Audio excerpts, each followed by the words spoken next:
When we came home from the hospital, things got hard.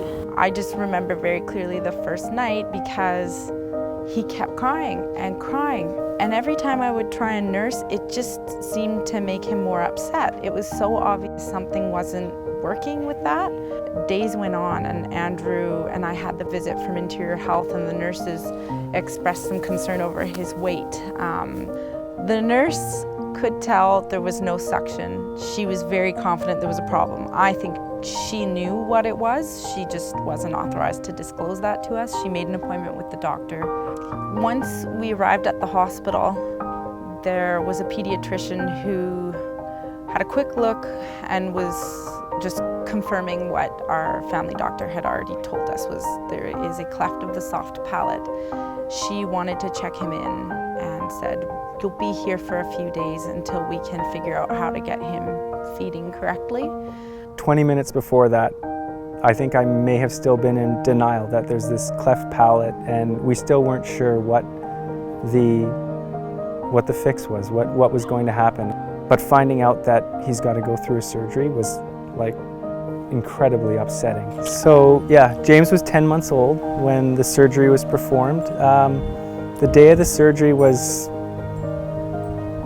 a tough day. There was a lot of waiting, a lot of anxious waiting. And when we went into the recovery room, he's just a little baby in this,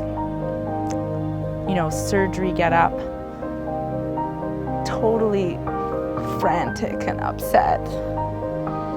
And he had the kindest nurse who had been with him for the 2 hours.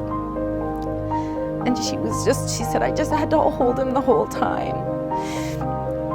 She handed him to me and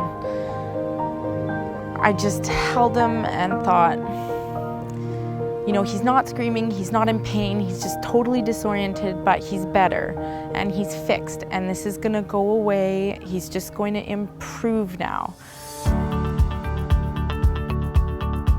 You would never know that he went through this. You would never know that he was born with a cleft soft palate. You'd look at him today, you'd have no idea he's just like any other kid. He's spunky, he's got tons and tons of energy, he never stops moving, he never stops talking. Language can sometimes be an issue, he's ahead of the game on that. And if you haven't had kids and you're thinking about having kids, you don't know what services you're going to need. The confidence and the safety and the reassurance you have in a state-of-the-art facility with the best doctors and the best equipment is paramount to everything in your world in that moment when your baby is ill.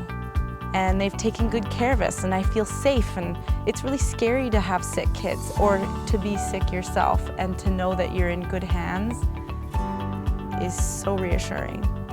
It's funny to use the term customer service, but really we felt like this is the best customer service experience in the most important time of need in my life. It was amazing.